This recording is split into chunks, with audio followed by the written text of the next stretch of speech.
Good morning, everyone. Happy Valentine's Day. It's Monday, the 14th of Already? February. Wow, wow. Monday the 14th, Rita. Oh my gosh, it's been a good Already. weekend. It's been a good weekend. How was your weekend? And the question of this morning, what are you doing for Valentine's Day? How are you hmm spending it? How are you guys spending Valentine's? What are you getting you for know, that special Rita, I'm someone? certain some folks probably already tried to break up just to, you know, Just to uh, make up. just to make up to not have to do anything for Valentine's. And after Valentine's, you come back probably, and some people probably in the dog house and so on. But we hope you guys are going to find something to do for Valentine's. That is the old trick, but we're not ladies. Mhm. We're not falling for that this year. If someone is trying to pick a fight, yesterday if they were Mhm. trying to pick a fight yesterday, we know the reason, so we're not falling for that this year at all. How Yeah. has it been? How has your weekend been? I know some persons started actually prepping for Valentine's Day since yesterday, given that yesterday was Sunday. A lot of persons were out and about with that special someone in their lives. Sharon, what is Sharon Duncan doing for Well, Valentine's I Day? started. I started very early because I know it's going to be busy today. So we were out. My wife and I were out last evening at where was that? Herdmanston Lodge. Had a lovely Hermiston. jazz evening, a lovely dinner and jazz. And Abel Stokes, fantastic young talent. Abel Wow. Stokes sang some songs last night. We didn't want to leave. We had to. We had a babysitter. We had to leave to get home. But Abel was singing when we left and really had you in the mood. We wanted to renew our vows and marry over all at the same. It was a fantastic evening. Wow. So Well, we started early. well, I can say that Herdmanston the environment is very serene. Yeah. I can say Yeah. that. So good for you. So Yeah. what Have a are good time. you folks doing out there this morning? I know. Yeah, we want to see the comments. We want to see those comments. We want to see those comments. What are you guys doing for Valentine's? What are you guys doing? How are you guys going to celebrate Valentine's? Wendy, we see because Wendy Ogle is with us. Do you read that? Andrew Cosworth. Wendy Yeah, is yeah. Wendy Ogle. Good morning to you, Wendy. I've seen your comment there in the section. Oh, Alexis Otter. Good morning to you, Alexis. Yep. Diane Alexis is from Fordyce. Wakenham, if I'm correct. Wakenham. Yep. I haven't been there in a while. I Island need to girl, go. Island girl. What are you doing, Alexis? Sasha Trim and Tessa Isaacs, Gravesali, St. Romaine Adams is with us as well, and William Kosher. Good to have all you fantastic people with us. Happy Valentine's. Happy If nobody tell you happy Valentine's, we're telling you guys happy Valentine's. Be gentle with yourself today. We had a whole weekend of self-care. Hopefully you guys took some time for yourselves over the weekend, but a whole weekend of self-care. But you know what? Folks might be wondering why we have so much space between us this morning. It's a special morning. How better to celebrate love, the day of love, than having a couple that represents love. So we have a special guest that's going to be with us today. Stay tuned. We have some special guests. Some special guests who are going to be up in the his up. If you still say that, up in the his up. I have never said this before. I'm showing my age. Guys, so as you come on, Lorraine Strickland, Desiree Simon, Liverpool, share the live stream. You're going to want to hear from our guests. We're going to be talking about Valentine's and love and marriage and politics as well, oil and gas, all of those issues, covering as well some current affairs. Oh, that is correct. I see Beatrice Selby. Happy Valentine's. Beatrice was the first person this morning waiting for us to start the program. Isn't she always? First person, always. First. Beatrice, Beatrice some kind of thank you. Some kind of appreciation note at some point. But Beatrice is saying that she's in the bus and she's basically on her way to work, and it's very cold. So Beatrice, happy Valentine's Day to you. I hope you're nice and warm, but get something a little warm for that cold. I think that's the difference with places like the US, because you got lovely 5G networks coast to coast, and you can watch without any buffering and so on. You got some good plans. GT&T, we have a dream. You have a dream. Digicel. Little Jones. Yep. Yes, good morning, Mr. Jones. I see John Jones there joining us also from YouTube. Magnell Barrow and Carl Fordyce. Mark Allman as well. Guys, as you come on and show you, share the live stream. We want a lot of people, as many as possible, to receive the broadcast. Yep. Rebecca's joining us this morning from Linden. Happy Valentine's Day. Happy Valentine's, folks. Happy Valentine's. Treaty, how are you spending your Valentine's? You're talking about me and why you're doing this so well. You know, over the weekend we were talking about Treaty's better half on the podcast. Was it Saturday or was it Friday? Yes, it was Saturday. Saturday's podcast. We were talking about Treaty's better half. Was that the name? Significant other? Was it better half? I said better half. And we got all the way up to John Doe. Well, you know, better half wasn't very nice. So we elevated this person, this individual, to John Doe. And then Sharon gave that name that is the coverall name for that person, that other person in my John life. Doe. But and then Tweety got a text message. Tweety got a text message from this significant other better half asking, that's who I mean? John Doe. So we were hoping this morning we might get a name.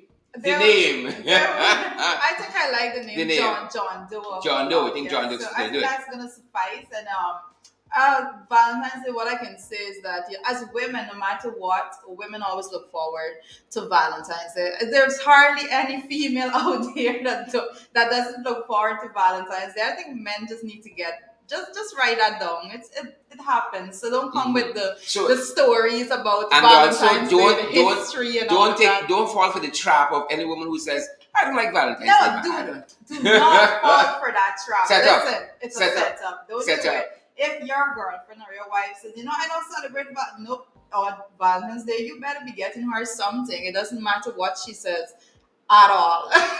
Set up. Guys, we had to shift around our mics a little bit to facilitate our guest this morning, and we hope that you guys are receiving us clearly. We hope you guys are receiving us clearly as possible. Carl Ford, I said the mystery man. Yes, that's who he is, Carl. He's a mystery man. We all want to know, I know Jude for a long time, and I know this fella. I want to know who's John Doe. We got to send out the police, the army, everybody. We want to know who is John Doe. Shelley Mosley, good to see you, Shelley. And good to see Patricia. Is it Andrea Harris? Happy Valentine's to you. And happy Valentine's to all the folks who watch us. Happy Valentine's to my wife as well. And John Doe. I've already been through the happy Valentine's Day since 6 a.m. So we're good to go. Look, I was in the washroom when my wife got up, and I heard her stirring in the kitchen. And I heard this, happy Valentine's, and I said, well, it's married, be married, girl. It's married. Why you go away from all the formalities? Yeah. Happy Valentine's. Yeah, through there. Happy Valentine's. Yeah. We made it at not We made it. That's why we were singing last. We had a good laugh. We were out and we had a good laugh. Saying, you know what? We ain't trying to get on each other's nerve. Just trying to get past Valentine's. Then we get back to usual programming. I did say that I did tell my better half, we're making it to this this very significant day of you parking now. How many times I drive you crazy? I think because my wife and we drive differently. I don't get to open the door as often. So you should see me last night opening doors and stuff, man. Well, I had my A game on. Funny that you said that, because John Doe, as the name permits. John Doe. Yesterday I was saying we were out doing some things and he was opening the door and I'm like, he's like, I do this often, but you don't know this. I don't know. To me, Valentine's, it looks a little strange. You know this stuff. That being said, folks, happy Valentine's to each and every one of you. Lots of stuff happening over the weekend and even into this morning that we want to share with you guys before we have our guests. Actually, last evening was I am not a big sports person. Usually, you just see me when there's World Cup football going on. But last night there was a Super Bowl. Sharon, I don't know if you follow the Super Bowl a lot, but it was last night was a really good game. Last night we saw the LA Rams actually defeated the Cincinnati Bengals 23-20, and as the news said, and I'm just reporting as the news said because I haven't been following in this particular category of sports, they said after after 22 years, the Rams got this title. So hats off to Big them. celebrations And there. that went down to the final minutes of the game. So a lot of times you're looking at and you can read the game to since way before the end, but last night was different. Last night it went down to the final minute. So congratulations to all of the LA Rams fans out there. Big big celebrations there in LA. LA Rams won? Yes. Yeah. Big celebrations there, folks. And I know, lots of Guyanese, when you live in the diaspora, you pick up a love for this sport. So those of you who are following the LA Rams, congrats. Well, last night, that's and so on. Here we're looking at it up because I saw a lot of commentary online on Facebook and so forth. Persons following the game because I know generally that's not a Guyanese thing, but a lot of persons followed that particular game last night. Mm-hmm. So I was rather surprised this morning. I had to make a mention of what was going on there, Sharon. Good. We coming to come. Football, American football. Who knew? I always have this thing when they say American football. Football usually Guyana we see it a little differently. Correct. If you don't use Correct is right. Correct is right. Feet too much. We don't really refer to that. Correct as is right. But what is happening? What? Well, Mia Motley is here. The Honorable Mia Motley. Mia is here. Mia is on the ground. Prime Minister of Barbados. And Mia, I went through Mia's bio, and it is quite remarkable. She is such a phenomenal woman. All the years in politics, she has done so much. But I just wanted to basically put it together in a nutshell. And as we're taking it here, we're seeing that Mia Motley, she has lived a public life of first. She was the first to do a lot of things. First female leader of the Barbados Labour Party and the opposition. First female attorney general, for persons out there who did not know, a post she held for 5 years, the youngest ever Queen's Counsel in Barbados. Mia became the 8th Prime Minister of Barbados and the first woman to hold that post. So when you hear about Mia Motley, I know Sherry, you've been talking about Mia a whole lot. She is quite a phenomenal woman. So from FYI to you, Mia Motley, the Honorable Mia Motley, Prime Minister of Barbados. So welcome to Guyana. Welcome to Guyana. And folks, if anybody got a hook up, anybody watching us got a hook up for Mia, we love to sit down with Mia for a couple of minutes. And we love to have Mia on set, and the lots of issues about the Caribbean, about Barbados, that we can discuss our own partnership as countries, as Caribbean nations. So much we could talk about. So, folks, again, folks, just putting it out there into the ether. Whoever got the hookups for me, I think she toured the new Pegasus Hotel wing last evening as well. The guys were telling us that as we were coming on. Well, so that is quite. We can come to you. We can come to you. We can come to you. You can come to us. It would be great for you to come to us. Put it out there. Right. So I don't know if is it Gazanet Nicholson. If you got any hookups, I don't know if Marva April got any hookups or Margaret Nelson to get us in with Mia Motley. If Miss Williams, Rowena Williams, my God, you hook up, or Carol Hudson, Pamela Sanchari. Do you have the hookup, Pamela? Do you have the hookup? Whoever got the hookup, we just put it out there. We'd love to talk with me. But persons that don't know, Mia is here for the Guyana Energy Conference Expo 2022. So that would actually be starting tomorrow and it will be running through Big Energy Conference. Big Energy Conference, yeah. So Mia is not the only world leader that is going to be Who there, else but coming? we also have the president of Ghana and the president of Suriname is going to be Santoki and Ado. Guyana. Correct. So we're interesting. expecting those persons as well. And Guyana, as we embark on this new journey with oil altogether. Without the corruption. We keep seeing, I'm trying to separate the politics from what is actually happening on the ground right now. We have, regardless of when we move forward, however we move forward, we have a next election in 2025. And however we move forward, the playing field is there and world leaders are going to be seeing it and they're going to be coming. And we have to have so many discussion forums and teaching people how to actually tap in on what is going on. Yeah, and we're going to be doing some of that right here as we see opportunities upcoming opportunities that exist. We're going to be sharing with you guys how we as citizens, how the ordinary man can tap into what's happening in the oil and gas industry. Oftentimes we feel it's for the people up there, the people upstairs alone to tap in. And we know lots of Guyanese have been really crying out that they don't feel this kind of wealth that we say that we have, that we are producing from the oil and gas. That kind of wealth, we aren't feeling it, and we're gonna be following what's happening and telling you guys how you can tap in, how you can benefit from some of those things that are happening. Well, those are some of the things because this is an energy conference and an expo, and basically what persons want to see. It's one thing to have all of these grand events, but then how does the ordinary man benefit from all of this?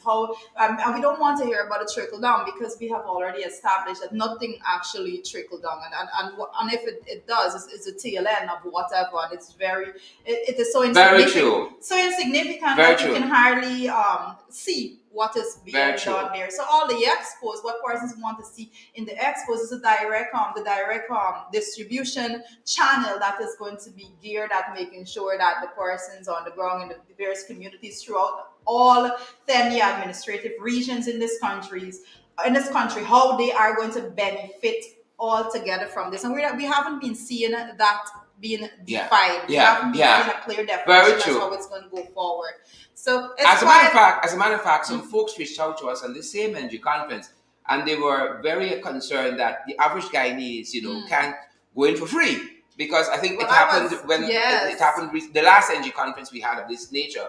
Citizens could have gone for free. Now there's a charge being applied, and we know things are. Yeah. We understand how things are, right? We understand how things are. Well, that in particular, I believe that one of the things that I expected to see, not only and you can have a balance, but and there is still time. I must add, there is still time. You can have a balance in which you have persons actually pay to go in as they have right now, as the structure is right now. But then you set aside a day that persons could go in for free. You're talking about Guyana. We have so many persons that want to be a part. They want to see what is happening, but they don't have the financial ability to do that and to get there. So that $5,000, as meager as it sounds to some persons, it means a lot, and that may make a difference when it comes to somebody cooking for the children if they are not. So let us just open that channel. Open the doors. Open the doors. I'm saying to the organizers that it will mean something to Guyanese, to the actual persons out there that is waiting to benefit from this oil, the resources and the revenues that accompany. But what we are asking right now is for one day for those doors to be open. If it's the very last day, for free, let persons have an opportunity to go in and see what is going on. Let us not provide roadblock after roadblock for the ordinary people of this country, the poor people, the working class of the country, Sharon. Very well, very well. I'm all for that. I'm all for that. And I know there's an exhibition of sorts by the Umanayana there as well. We don't have the information whether that's free too, but all of that is happening. And I would say, good effort, good effort. Whichever government is in, these are the things we have to engage. Correct. People got to know what is happening. We got to be open for business, open for investments and that kind of stuff. So on the face of it, good effort. A for effort, right? A for effort. So, I want to give an update actually shared as we're looking at persons coming into the country, and so we often speak about petty crime and what is going on the streets. And I actually have to give a commend the police force, I must say, for two things over the last I think it's over the weekend. Tell us, I'm tell not us, sure if tell it was us. started What on happened? Friday. But What as you did you will know? remember, persons, even Sherrod covered it. We mentioned it on the program last week about the two guys that were involved in this choke and rob, as literal as the word said, choke and rob, right? And the police force has since arrested those two individuals. So kudos to the police force. Quick work. That's how we like it. Yeah, and also the bus driver that was driving on the pave, he was arrested and placed on $20,000 bail for dangerous driving. So again, kudos to the police force. And again, I must say that these are the things that you see the benefit of calling these people out on programs like these. It's the benefit of actually putting out those videos out there of what is going on, because I can assure you the police was not going to go and find anyone had it not been for that citizen that took the video of the bus driver and also the surveillance camera footage that was put out to the public. So again, I said this is the information age, and we encourage persons to continue to speak out against these individuals, and we will hope to see more of this coming down along the line, Sharon. Yep. Guys, thanks for waking up so early. We see hundreds of you have joined us. But I wonder if Chandel Moses shared the live program as yet. If Amia McDonald has shared the program as yet. Leslyn Charles and Leslyn Thom, Auntie Leslyn Thom, Bernadette Parks. I wonder if all of you beautiful, lovely people have shared the program as yet. And we want to see you guys smash that emoji button. Let's see what are the emotions out there on social media. Folks are joining us via Twitter. Folks are joining us via YouTube and LinkedIn. And of course, Facebook. Folks are joining us across Facebook. Ensure you follow those pages you're joining us from. And if you're joining us on YouTube, you subscribe to that YouTube channel so you get all of the notifications. Share. Well, we have a lot of persons join on YouTube. I was quite surprised of the YouTube join. What I can say, Sharon, at this point, let me just stick this in. YouTube is the easiest way to look at it when you're looking at it via smart television, because usually persons just go out. Let me tell you, my mother, she always on Facebook, and I showed her. I said, you don't have to be on your phone looking at it. You could just go and use the YouTube app on the smart TV. Come up with a 22. So now when she's looking at the program, she's sitting on the couch and she's looking at the TV. So you are large and in charge in that room on the program. We love to be like that, large and in charge. What else happening locally? What else trending? But I want to actually talk about, we're just talking about the energy conference and expo that is going on right now. And we would remember last Friday, after the show on Friday, we had the announcement of Friday the 11th of February, we had the announcement of Force Oil from Guyana's second offshore development on the Stabroek block, that is Liza Phase 2, and that is set to bring the total production to 340,000 barrels per day. Wow. So when you see, Sharon, we got to actually break this down a little bit, because when we talk about these things, it is very it's very sad that we are yet to see the opportunities being people being benefiting from these things. The little group that we have out there right about now that are just soaking in all of the benefits, we're not saying no. Everyone should benefit from the resources. But when you hear 340,000 barrels per day, and then we're seeing, what are the ordinary Guyanese getting from this? And this is something we're going to be talking with our guests, folks. Our guests, we're going to be having two guests this morning. We're going to talk about Valentine's and love and relationships and politics. And they're also very, very versed in this area of oil and gas. And exactly what Rita says. How are we benefiting as the ordinary citizens? And those vendors, for instance, from Port Morant Market in Region 6, how are they benefiting from oil and gas? They were complaining over the weekend, the vendors there, Port Morant Market, that they feel neglected by the authorities. How does this benefit their lives? Those of you who have been following us keenly, we featured in some of our programs the 6-year-old who was walking from Little Diamond to Diamond Grove a couple of weeks back, looking for food, barefoot. How does this second phase of the oil, so on and so on, benefit? I'm picking up a comment from Alan Finance. He's saying Guyana is now the third biggest oil producer per capita. Per capita means this is basically calculated by the amount of persons living in the country. So you all feeling it, and the very notation that we are the third largest oil producer per capita, it means a lot. It means that every citizen in this country have an opportunity to be living well. How is this happening? We see absolutely no projects, no policies being put in place to make sure that per capita value is actually met to the people. How do we deal with that? Again, we say that oil is being produced, but we aren't feeling the benefits. And I think the average Guyanese, you expected to have perhaps better wages and salaries. You expect to have a better cost of living. You're paying. We should. People say that we should be paying much, much less at the gas station, for instance, as an oil producer. But you're paying anything relatively different than what you paid in the past. It's going on 2 years now since it's first oil and second oil, but we are not feeling this benefit of all of that. What is happening, and it comes back to, I guess, policies and all of those things that God we put in place. Look, we talked about that father in Mabaruma in the Northwest, Yes. whose son died and had to lift that body from hospital to grave, walking through the streets of Mabaruma for simple, just a vehicle at the hospital to help him to do that.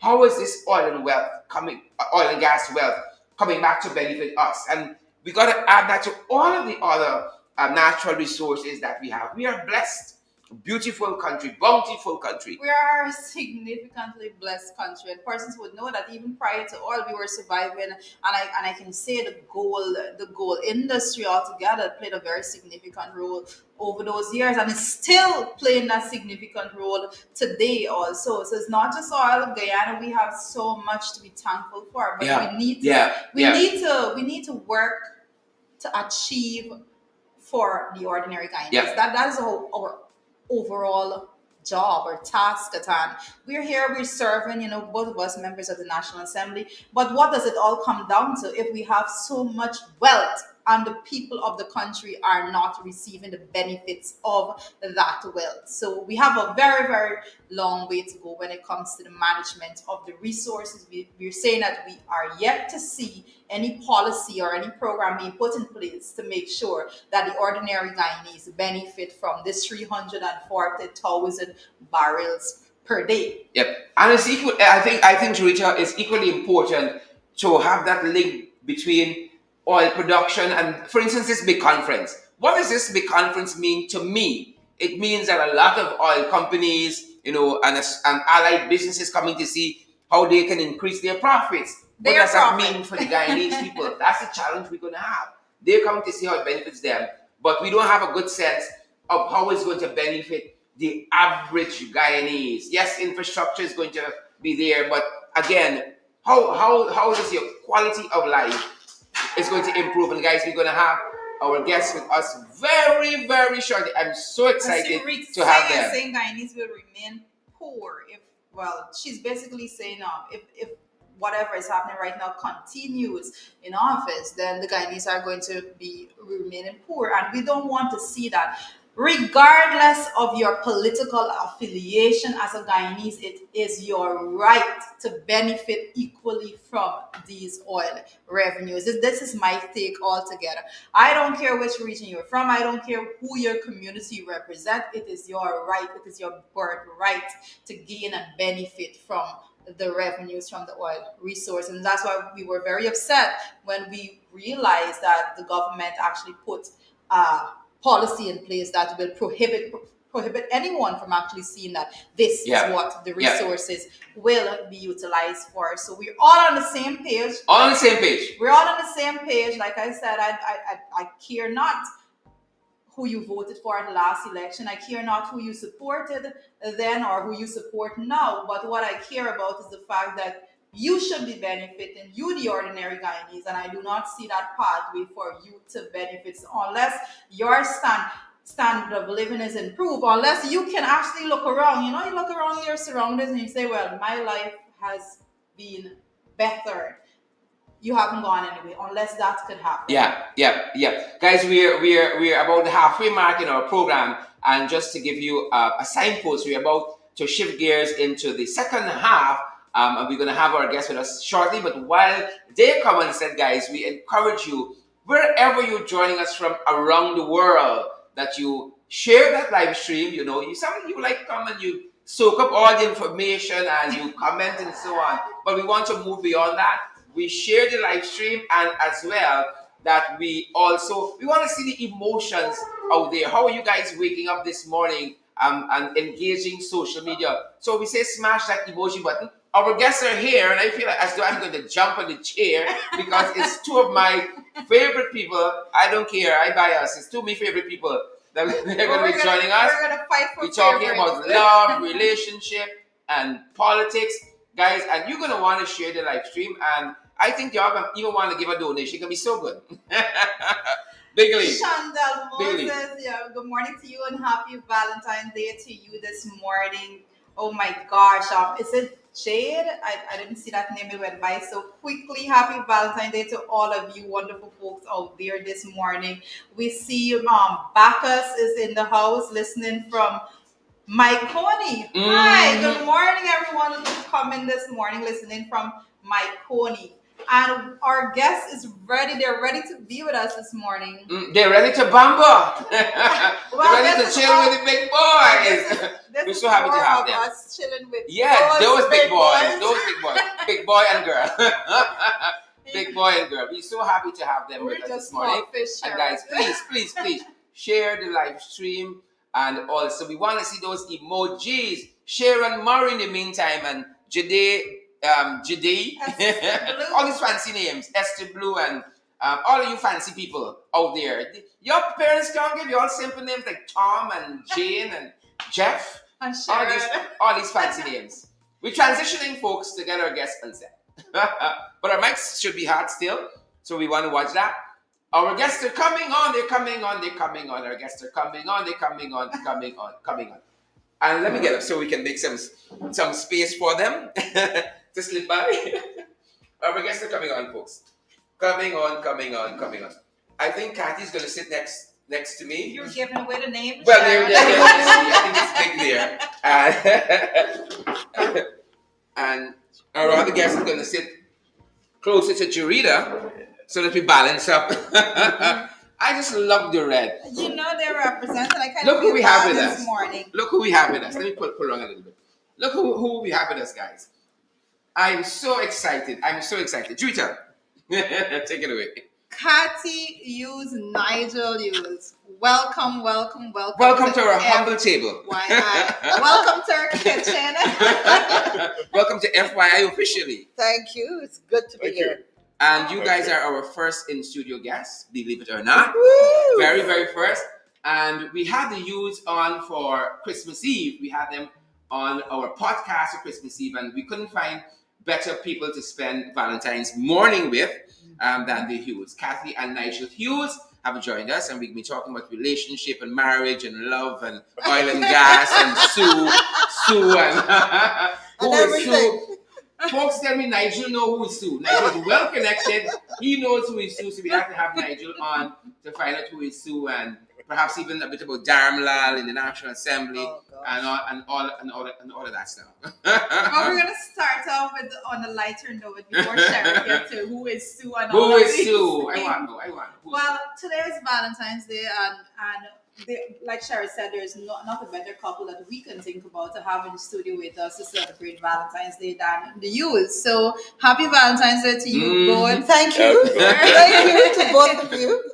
So one of the things that we have a list of questions. I don't know if we're going to get through some of them, but my very first question is, how long have you two been married?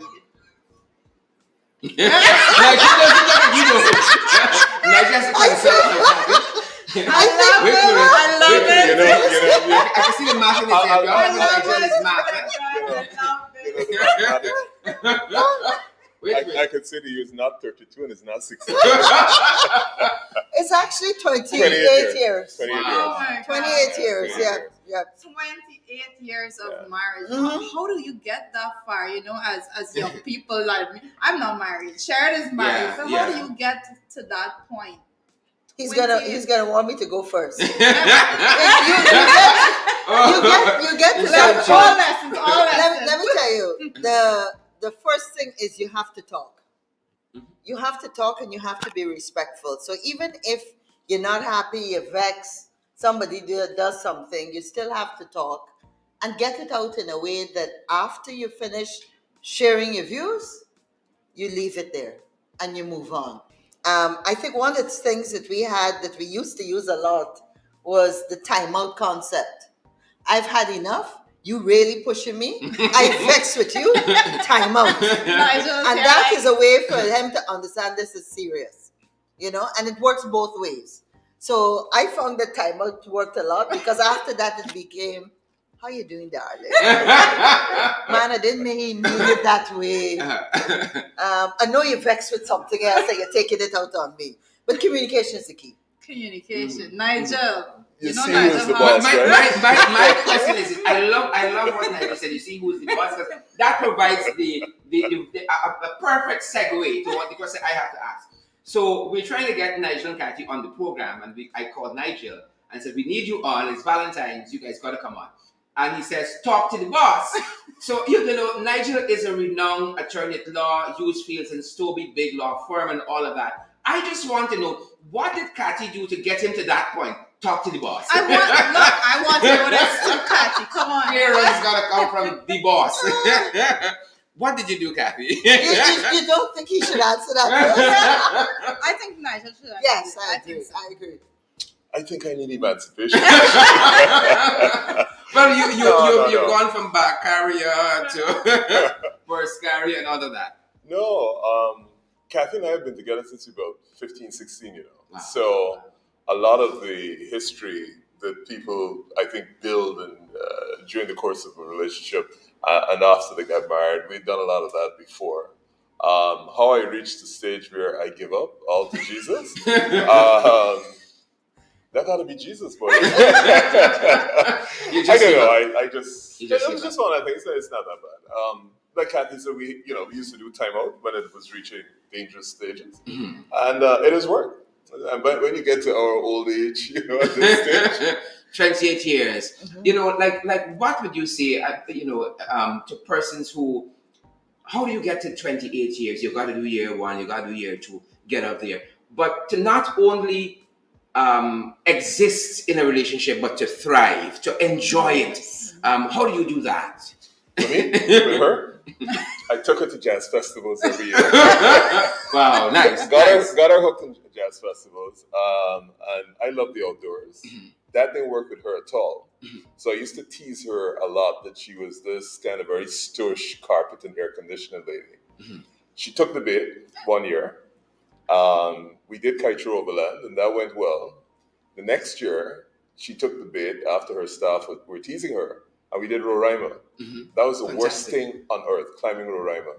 I had gone before, I didn't check the season, so when I took her, it was a rainy season. So what was a non-existent waterfall became a gushing waterfall. And halfway up the mountain, I swear to God, this is honest to God truth, she was there, very frustrated, very wet, exceedingly cold. We're still about an hour off from the summit. And she says to me, I hate you. I hate you. This is what you call love. I hate you. And I thought I was gonna get divorced. I said that. How could you do this to me? Roraima. Bring me to Mount Roraima, carry me to some Caribbean island, and let me relax on a beach. But he said to me that Mount Roraima would be a life-changing experience. And it was. And he wanted us to do it. He said, Kath, if you come with me on one of these outdoor trips, it would be so good for our relationship. Ladies, don't bother with that stuff. Yeah. But, I think on a serious note, every relationship has its challenges. Every relationship has huge disappointments. Notice she didn't say huge. Huge. And so part of it is understanding that it's a process. It's not the destination, it's a process. And I think too, when you begin to understand each body's personalities, then you have a chance of getting beyond 1 year, 5 years, 10 years. And the other thing I want to say is that if you're so fortunate to find someone that you enjoy being with, then you've gotten a gift already. So how do you nurture that gift? And there are times when I have to absolutely keep my mouth shut. We are. No, there are times when I have to shut a couple of folks might be listening to. A couple. There are times when I have to shut my mouth and I have to back off. And there are times when... Oh, I wish. No. Do you ever have an argument and you're thinking, I need my lawyers, I need a whole firm. I need a whole firm. I was out last night. The way you deal with that is you just don't go home. He doesn't go home. So I was out last evening. We were at Hermiston Lounge. I was with my wife. We were listening to some jazz, Abel Stokes singing beautifully there, thinking about Sidewalk Cafe and all of that, those good times there. And I'm thinking about relationship because here is my wife. How do you have a successful marriage the way you guys have, and you don't become Kathy's husband or you don't become Nigel's wife, but you guys have independent lives. Kathy as a communication specialist, you as a renowned attorney at law. How do you lead those separate lives independently, but yet are such a power couple? I don't know if I accept half those assumptions, but I don't know. I don't really get involved and never got involved with Kathy's side of it. Classic example, 2005. First of all, I got to give you the context. She came back, she remigrated to Guyana in 1993. Absolutely hated it. As a matter of fact, she reminded me every day between 93 and 2005 that the only reason she came to this dreaded country was because of me. She was doing great. She was working with Headline News. Life was fantastic in Houston, Texas. Fantastic. We get to 2005 and she comes home one day and says she's going into politics. So I figured she lost her mind. You went into politics in Guyana? When I've been saying to her all the time, girl, this business here nasty. You won't get involved. Going into politics, I say with who raffle? I say, you sure? And so she raffled and then launched. I didn't even go to the launch because I figured she just didn't have the makeup for politics when it starts to get You really didn't go nasty. to the launch? Why you want to remind me? I can't believe now. That's a big problem. No, you can get divorced now. We have an issue here. Yes, but go ahead. She would know I didn't go to the launch because the stage collapsed. Oh, that one. No, that wasn't the launch. That was the first rally. Okay. The launch was at Ocean View. Okay, And you were there. You were there. Yes, Alan So- spoke there. Yes. Yes. She he got was she there. got involved with this crazy thing about AFC. I said to her, then the country split. We are really going to do it. A middle class operation, blah blah blah, what have you. So she got involved in politics, which is what everybody thought I would do, which is I wasn't remotely interested. So she got involved in politics, and I didn't touch that side of her life at all. But to get con.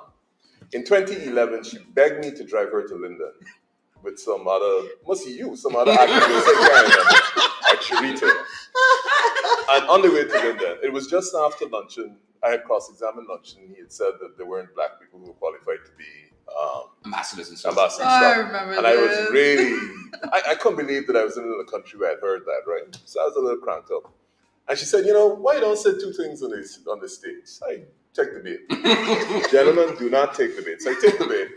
I go on the stage and I make what in effect became my maiden political speech, talking about, the expectations of our ancestors and blah, blah, blah, blah, blah, blah, blah, blah. And next thing I know, I get called into being chairman of the party. And then I end the platforms campaigning. And people believe I was the one who was really the political animal. No, it was her. So at that stage, that's where we had sort of common interests. But other than that, I think, she never really got involved in what I did. All those really bad people I defend that people stand up the nose at. And I didn't get involved in all the fancy gloss that they put on people who you should really turn up your nose at. So I would say, separate, you respect each other's operations. But what if I dare say, Sherrod, is when Nigel is speaking about him, his various steps into politics. But what I can say is that Nigel is looked at as one of the most respected leaders in this country, and I have often heard persons. Here's a check. I've often heard people speak about this. It's like even as chairman of the party and all of those things, your impact is still felt today, and persons still yearn for your involvement altogether. Because a lot of times true leaders are not the ones that go after leadership. True leaders are given that responsibility because I feel a bit coming on. people believe. No. Because Let me people expose this believe lady. in you. This lady, long before she got into AFC politics, was in Bartica local government politics. I was. And she called me up, nice girl, Mr. Hughes, come to the launch. Take bait again. Walk to the launch. What was it called again? Bigger. Bigger.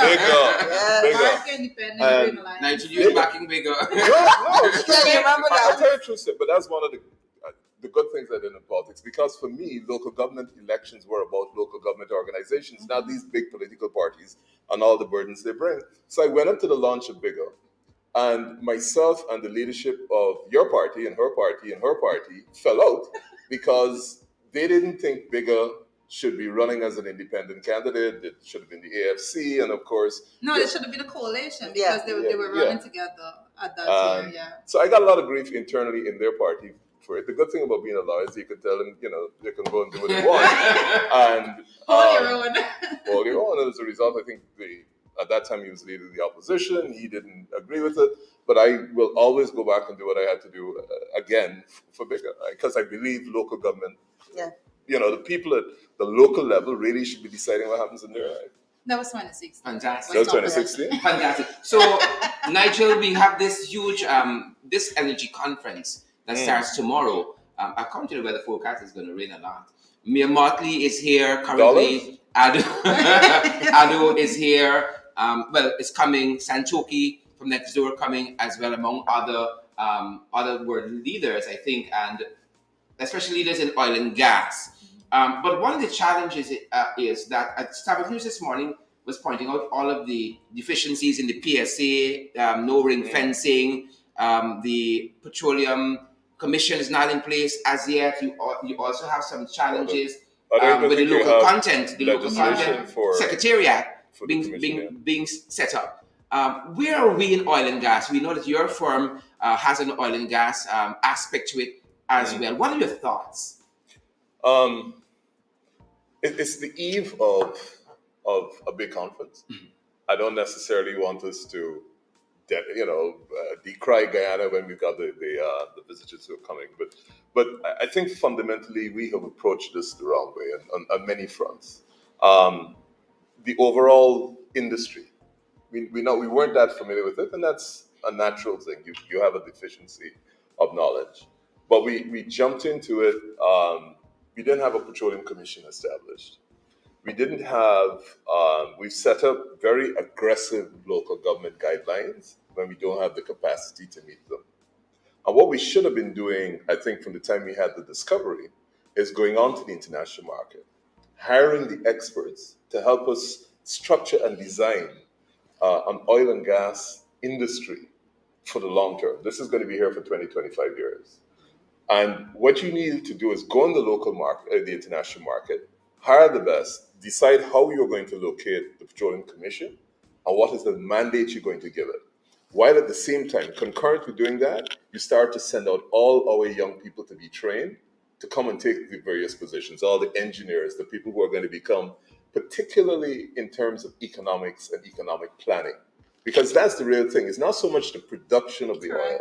It is what you're going to do with the money that comes out of it and how you're going to manage these finances over the short and long term. That's the real problem we have.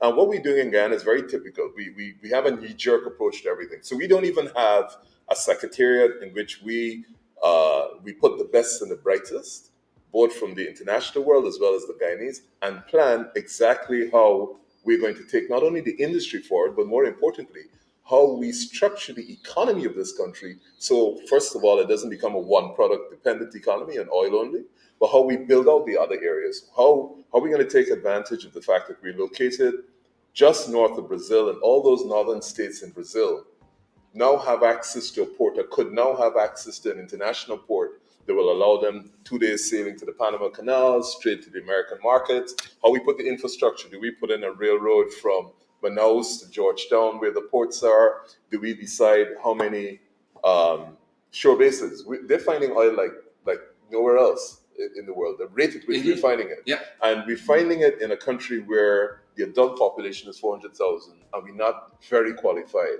which means that the ability to manage what is probably the fastest set of discoveries in oil in a population that has no capacity. It's not that we're not capable, but we just don't have the history. It's not even like Trinidad. They had 100 years of oil. So what are we going to do? Are we going to decide we're going to hire these experts in from various parts of the world to manage this production, and also, more importantly, structure the economy for the long term, so that when prices drop from $95 to $30 a barrel, we have the strength and the breadth in the economy to be able to manage that. That's where we should have been. But we in this crazy battle here where we decide we're giving $250,000 to some people. That doesn't help Guyana at all. That What we doesn't need help is, them. it Yes. doesn't help anybody Yeah. Yeah. because what we need now are to be able to train our young people so that they can participate in the economy, not get $250,000, feel good. You might invest it in a building or you waste it on buying shoes or something. That doesn't help you. What you need is to be able to acquire the skills that will allow you to participate in the economy.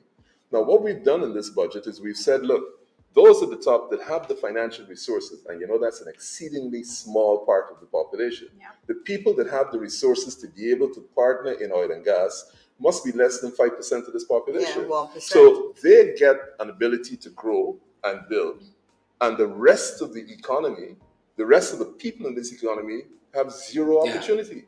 So even the youngsters, what should have been happening? We should have been pouring money into education. So GTI should have been ramped up from where it is, the modern state-of-the-art skills training group, so that the guys are coming out certified in welding, etc., at a world level. We should be talking to universities in the region, University of the West Indies, University up in Jamaica, Trinidad, about how we build out that whole technical, and I'm not talking to the degree stage, that whole technical level, so that all those youngsters who will eventually come out of GTI can set up their own welding businesses that can now tender under the protection of local content. I wouldn't say laws, I would put policies in place so that if your son, 17, goes to GTI, gets certified, comes out, in 4 years, you could see him running his own business.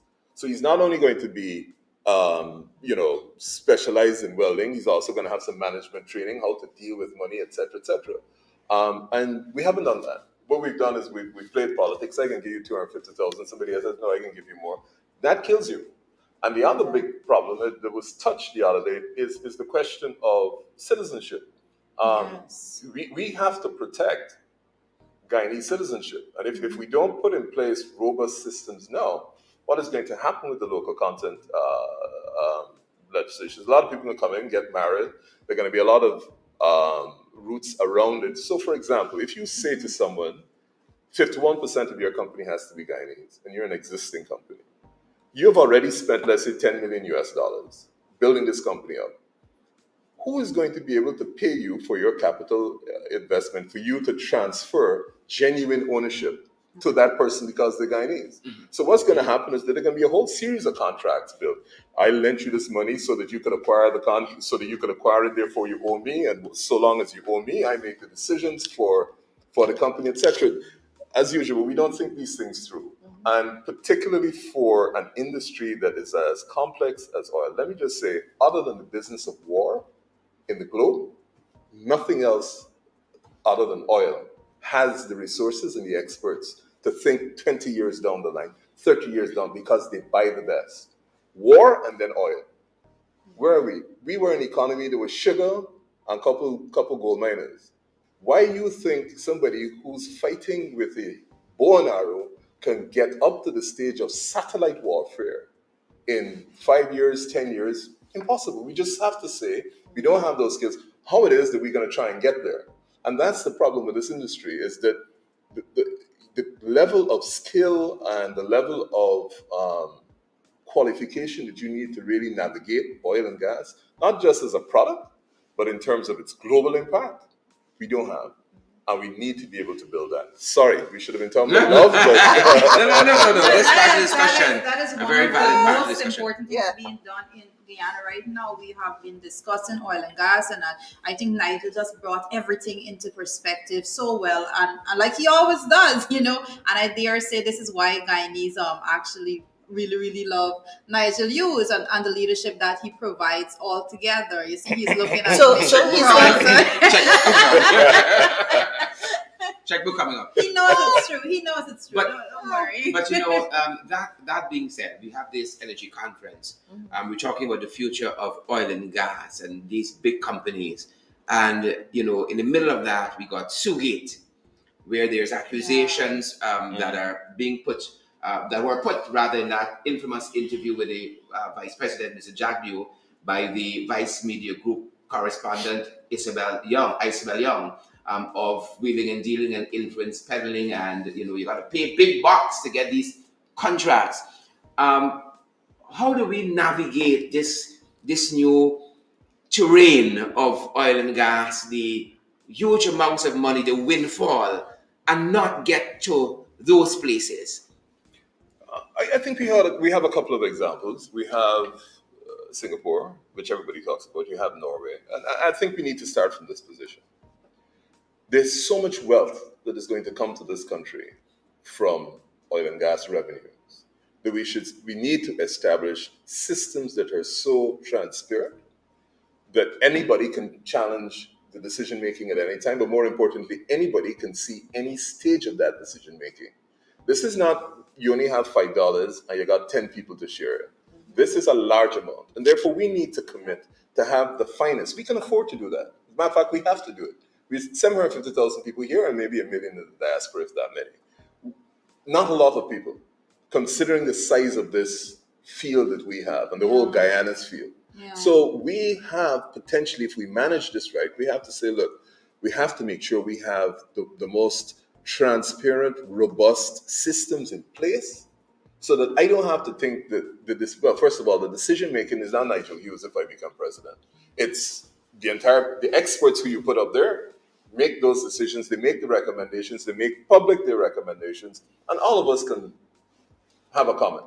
The other Yeah. thing is we have to reach the stage where we have an educated public about oil and gas, so that it's not a guttural reaction. A man get a contract for $24 million. They say, "God be cousin, there's something going on there," and it has to come in a context. We don't have that. What we do is we give you good people, the politicians, who I dare say don't have a history in oil and gas.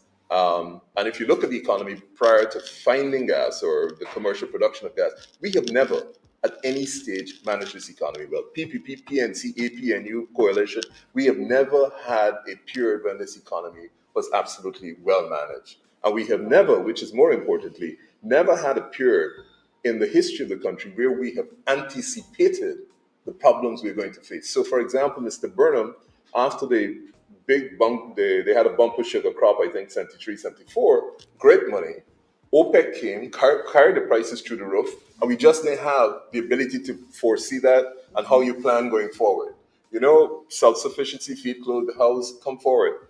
Mr. Jagdeo came in, debt forgiveness, but then after that, what did we do? We continued to invest in the Skeldon factory, which is sugar, which really, if you looked at the world, wasn't going to make it. Brazil has million acre farms. How are we going to make it with we making 230, 250, maybe 300,000 tons per year? And we should have realized, and to be fair to the sugar people, because the Europeans told us long before, sugar at subsidized rates It's no was more. going to go. Yeah. Yeah. We knew that at least 10, 15 years. Yeah, long. And we should have at least said collectively as a people, not the politicians fighting, we know this has to go. Where are we going to transition to? Where are we going to move all those sugar workers who are in the industry and train them somewhere else? Same thing with Linden. Linden went before sugar. We knew that it had to go. Have we learned the lessons from nationalization? Where, those sorts of discussions, at least you used to have a state planning. We should have the best and the brightest that are coming out from our schools going in, aspiring to be in that position, which really looks at the long-term future for the country. And we have never done that. So I hear about Mr. Sue and stuff, but I think or Miss Sue, I don't know who it is. The solution to that is making sure that we establish those structures in the economy that guarantee that we are getting the best decisions, the most transparent, and we can intervene at any stage to say, yes, we may have a different view, and all of this has to come in the context of an overall plan. So local content, last point. Under the local content plan, you have to submit your annual local content plan before your 5-year plan. Now think about that. Normally, your annual plan comes out of your 5-year plan because you first identify your 5-year objectives Yeah. and then get your annual objectives. But we are now saying to the industry, the global industry, submit your annual plan before you submit your 5-year plan. So it's a little reverse for this reason. How am I going to put an annual plan together just to satisfy your timeline when I haven't even had enough time to look at the data to come up with a 5-year plan? And these are things that really we should have discussed across party lines a long time ago. We haven't. But this is That's about a love. challenge, So yes. forgive me. And Sharon, if I could interrupt or add, I think that the ability to start to plan ahead is what makes us Singapore. I had the good fortune to Vision. actually, yes, exactly, to visit Singapore and to speak with some of their officials. And they actually, 35 years ago realized that in the sphere of influence where they were located, when they looked at the world and where they were going, where it was going, they decided that they had to come up with a vision of what Singapore could be so that they could move their people forward and the country forward. And it was a carefully orchestrated plan that, of course, we know Lee Kuan Yew brought to the table. And it was something that they spent a lot of time making sure that people, all the Singaporeans agreed with, understood, could buy into. So everybody's working towards one goal. And 30 years later, it is what it is. They will tell you that they knew they were tiny, had no big land Had space, no resources. no natural resources, no minerals, no area to actually plant. So they had to be very strategic. Correct. And this is where what is sad is that we have all these mineral resources, we have all this land, but yet the most important step of sitting down and planning as one people, one nation, and one destiny, we continue not to do nearly 50 years later. But people don't recognize. Most important thing we have to change, though, is our thinking. Yes. Our approach is we need culturally across the board, and I say so, even though I can't speak for any other culture or group than my own. We have to change the thinking. We got to have new thinking. We certainly are not competitive. Other than El Dorado rum, we don't produce anything at world standards. And we have to change our approach. We have to change the way we think. We have to change the way we approach. And unfortunately, when you get money before you become competitive, is that you tend to become complacent and you start to develop, which Guyana has a lot of, a culture of entitlement. Everybody feels entitled. Without understanding that you don't get to, well, entitlement is not an aspirational position, but you don't get to any position in which you have sustainable wealth unless your approach is changed and that you are conservative in your spending and that you're driven towards production. Well, that right there, Nigel is speaking and he's talking about it, and all I can think about is how do we get that 95% of our country, how do we train them, how do we put them in a position for them to understand exactly what you just said there, because that is our goal altogether. We've been talking about it, we've been saying that the majority of the population, we're not seeing any clear pathway for them to benefit, and that's exactly what he was just saying. That's what they need to understand. That is the challenge we have ahead of us, and we have to make sure that we serve these people at a level that we are able to deliver that knowledge and understanding to them. That is the only way for us to be successful. Jaretha, if we as a country decided that we were going to put our money where our mouth is, we could do it tomorrow. Because the good thing is we have the money. We had $607 million US put into the budget. So you could say tomorrow morning, everybody that wants to go to UG, guess what? UG is free. You don't have to worry if you don't have the funds to go. You could automatically, as Nigel's mentioned, the technical institutes throughout the country. We have them all everywhere. We could say tomorrow we bring in the best to look at it, to look at the curriculum, to provide the equipment they need, and say to every Guyanese, come, what's your area of interest? Don't bother with whether you got the money, whatever. Just come. That is a capacity So building those aspect. Can we have our first round today? Those things. We can roll. I know you don't have much time. We can roll on I Valentine's Day. just want to make this statement. I agree that education should perhaps become free, but it shouldn't be accompanied by a sense of entitlement. So if you are going to benefit from the state and its sacrifices by getting free education, you got to have a commitment to the country. Yeah, Correct. and to give something back. I'm going to a controversial area, and Israel may not be the best example, but you got to deliver some national service. You can't get this and feel it as a right and not be committed to the country. Because all you will do when you get that free education is some of them will go off and make a lot of money for themselves without putting anything back to the country. And it is the country that will give you that privilege of being educated to whatever level you want. But you have to understand that coming with it is a concomitant commitment to the country. And so you do national service. If people had fears about how that went on before, that's fine. But you can't, because otherwise, what you're going to do, people are going to get the degree. I got my degree as a matter of right. And when we fall on hard times, Guyana is the one that suffers, because nobody would have felt at any stage during this process that they had to commit to Guyana and say thank you to Guyana by dedicating some part of their time when they were growing up to the country. Yes. Israel, at the end of the day, you could be rich, poor, the politician's son, or the rest, because they are surrounded by their enemies. And I'm not saying that they don't have an apartheid state in there. Forget their domestic politics. You can't want Israel to exist surrounded by its enemies unless you are committed.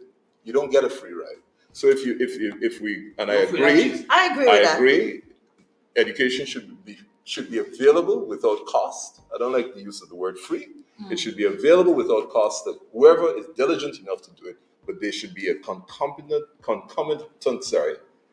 dedication to the country. You gotta give something. You gotta give I absolutely I don't think agree. that's I don't think that's the a other I side agree. of that, Yeah. the folks at the university always tell us that when we talk about free education, we have to tack on that you should have a quality education as well. Yeah, Government giving well, enough that's resources. Of course. That's an Come on. assumption. Because How that is can what you they have- that's what How they're can telling you us. have the resources we have and not move to the best possible education? Yeah. Mr. Gaddafi. But we have it. We In have Libya, it. And the Mr. challenge they're Gaddafi- telling us is that they're not getting it at the university currently based on the Just Resources the that are given subventions and so and on. the resources. Let's look at what Gaddafi did in Libya. Gaddafi, during his first years after the coup, when he was the darling of the West, moved that country to first world status in under 10 years. We have one university, we need perhaps 3, 4, and they all need to partner with the finest institutions in the world. They partner with Harvard, they partner with Oxford, Cambridge, they partner with the best universities in China. When I went to university, God knows how long ago, 1982, what was happening then was that Malaysia and Singapore, most of the foreign students, I was the only West Indian foreign student in my year, but most of the foreign students were either Malaysian, Singapore, or Chinese. Why? Because they understood that they had to send their best and their brightest out to the best institutions internationally for them to learn, and then they came back and they were available to their societies. That's what we should be doing. We should be making sure that our students are heading to the finest institutions. We're strengthening our domestic education institutions to the best in the world. They partner with the best. We have exchange programs. We have research programs. We get those going so that we have here a saturation not only of levels that are the finest in the world, but the best cutting edge. We be creating creative thinkers for the future. It's not going to happen overnight, but we can give ourselves a 10-year program. Libya did it. Yeah. But the challenge is, how do we get there, Nigel and Kathy? How do we get there when in the National Assembly we're struggling to treat women respectfully? Yeah. When we get to the You don't want to deal with I think the Nigel sad has been up to date. I think the sad thing is that really in Guyana we don't talk to each other. Even if you look at the newspapers, you look at the columnists, you look at the discussion, a lot of it is he says, she said, I against you, and everything really enforces that you must take a side, you must take a camp. And so the kind of intellectual discussion with all sides, with all cross sections of people, very rarely takes place in Guyana. I mean, you look at a discussion program, it's one position on that discussion program, and then another set of people can have another set. The media is structured that way. Most of the columnists have sides. There are one or two that may be middle of the way, and then the society decides that anybody that's middle of the way, we're going to totally destroy. We don't build you up. So the lack of hope, the lack of vision, I think, is the sad state we're in. I mean, look at this oil and gas conference. I was reading something this morning where somebody was commenting, why wouldn't you have invited the Parliamentary opposition. the parliament, the parliament? Yeah. Invite all the members of parliament. Y'all think y'all You after know? y'all behavior of deserving No, but invitation. the reality is that in any normal society, Subjective. that is what would have been done. Yeah. And Irregardless. even going back, because even going back to, we ain't getting into too much politics, but go back to 2015, 2016, when we had our 50th anniversary. Everybody knows that the coalition made a point of inviting everybody. And the point to has to all be the made too. events. I know Nigel's going to say the Americans got a lot of experience behind their democracy, but even with what happened with the insurrection, you still see Biden reaching out to the Republicans because that's how you Absolutely. move the country forward. No. It's more important than that. Biden has to reach out because the alternative is civil war in the United States. The country will split. I don't think Biden, I mean, he probably has, great ulterior motives, wants to bring the country together. But America went through some difficult times January 6th last year. And if they don't appreciate, which we fail to do here, that 84 million people in America thought Mr. Trump should run the country, you have to admit that those 84 million people, you may not agree with what they said, but you got to take note of it. So Biden has to reach out.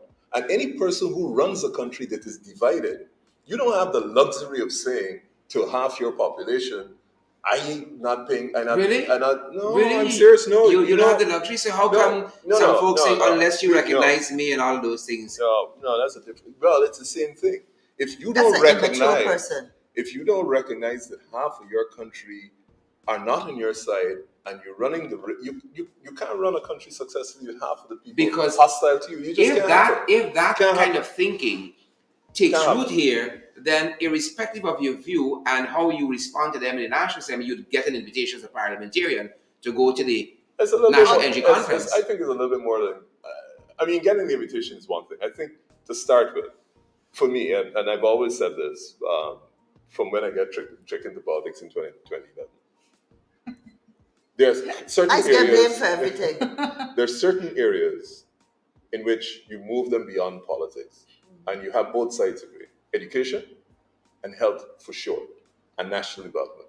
And our territorial integrity. And of course, territorial integrity. And you say we will not have political wars about this. Let us sit down and come up with a 15-year plan for education. Both sides sign off, and this is how we're going to move the country to the best state it could be for our country, and we sign off. We could argue about whether you put $5,000 in this community and that community you could argue about the trivia, but education, you don't. Health is the other thing. You don't argue about health, territorial integrity, and overall national development. We agree to the goals. We can argue the details of implementation, but because we're too small, and we don't have the think tanks that America and Britain and the rest of them have that can actually look at the data and say, well, this is if we go here, this is where we're going to be in 15 years, this is where we're going to be in 25 years. China is the greatest example of long-term thinking. These guys think in 25-year cycles. And so China is not where it is by accident. China is there because after they had the Cultural Revolution, every revolution, when it's from Mao coming all the way forward, they have sat down. And what they did now is say, look, you guys can make as much money and go into business. But if you're in business, stay in business. You're not in politics. Don't try to get into the politics. The Chinese Communist Party has a plan. You could fight and change and talk all you want about democracy, but they have delivered more people into what we call traditional middle class standard of living than any other nation in the world. India is not too far behind in terms of numbers. And therefore, you have to objectively look at what it is that they did. And I'm not for a second suggesting that we bring the Chinese system here. It wouldn't work. We don't have the difference. We got too many ethnic differences in large numbers, etc. But they do have a difference between the approach of business. China is no longer communist, and the political. Now, we have problems with their political, but it's the same thing. We are small. You could probably put together a program that will work out where Ghana will be if it went this way, that way, and the other. And once it's split like this, if I really want to take Guyana apart and I had 50 million US dollars, I just have to fund a political party. Yeah. Come on. That's Piece the of sad. cake. It's a sad reality. Piece of cake. But you That know, is Ghana. Nigel, if Nigel was mentioning about China and the fact that they plan in this 25-year cycle.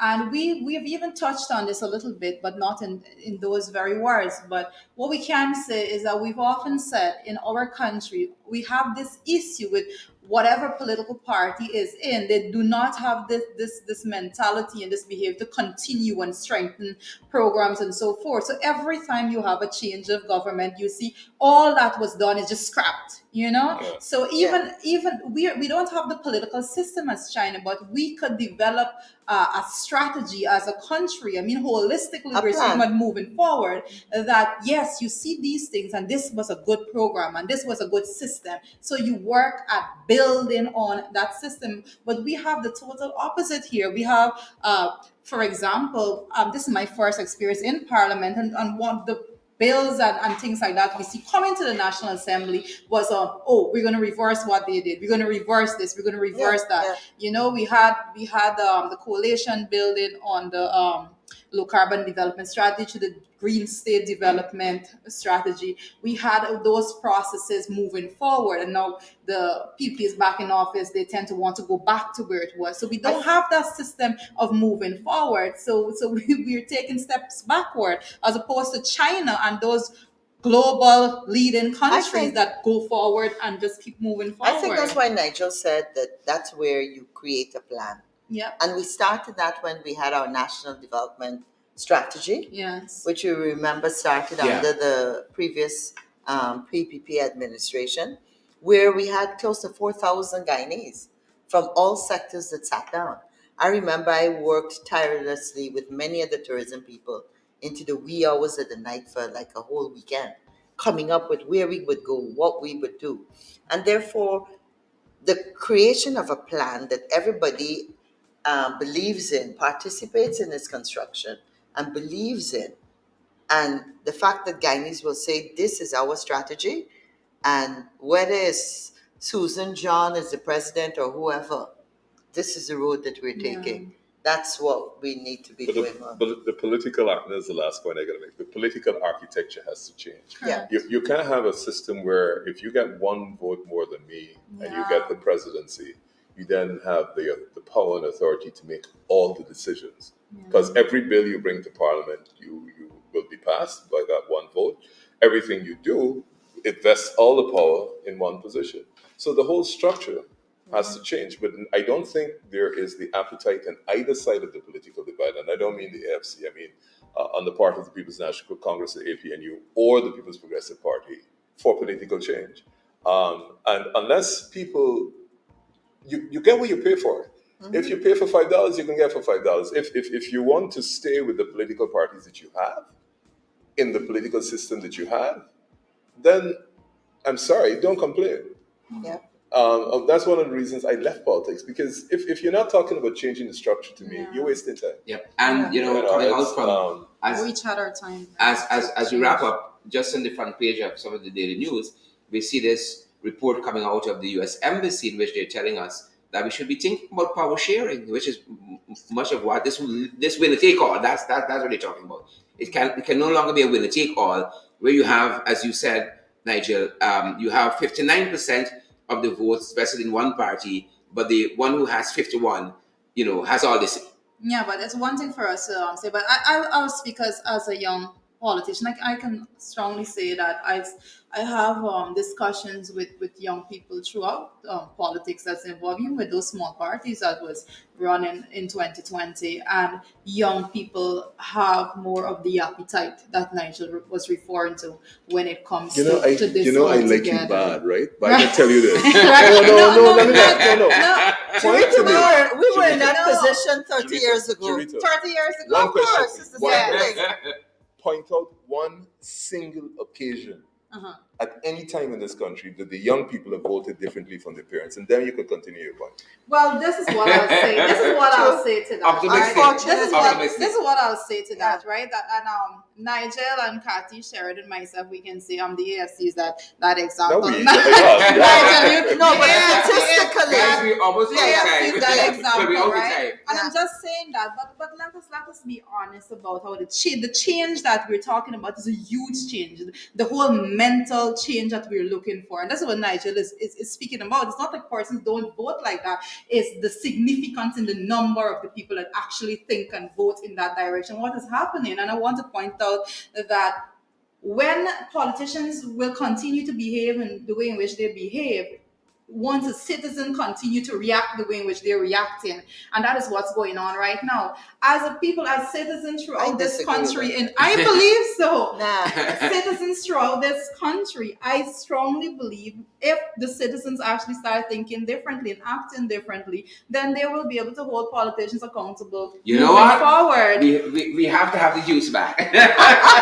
We have to have the juice back. Folks, we've gone a little past program time, and we want to thank the hundreds of you who have stayed with us. FYI, FYIs. And we want to say happy Valentine's to all of you and the Yeah, youth happy as well. Valentine's. And Happy thanks for spending Valentine's this time with us, Yes. guys. Thank you so much. Thank you so much. Thank That's you our time. so much, Sharon Murray guys. and Kurt Heidekin, Naomi Drucker, Sichuan Mohan, Vin Pasal, all you fantastic folks. Thanks for joining the program today. Thank you so much, guys, for being with us throughout the time we have. At 1 hour and 20 minutes in. Kathy and Nigel, thank you so much for your time with us today. Guyana, we were just reminding you of why Nigel is so respected in the society. Because the commentary that was brought out through him, we all understand his level and his zeal to see Guyana move forward in such a positive way. And for the 95% that you always speak up for, we say thank you. So thank you for being with us all, and we will see you tomorrow. You see this smile? You see this smile? Tomorrow again Thanks, at guys. 8 a.m. Thanks, guys. Happy Valentine's Thank you. Thank you. Happy Valentine's You know, Day. we were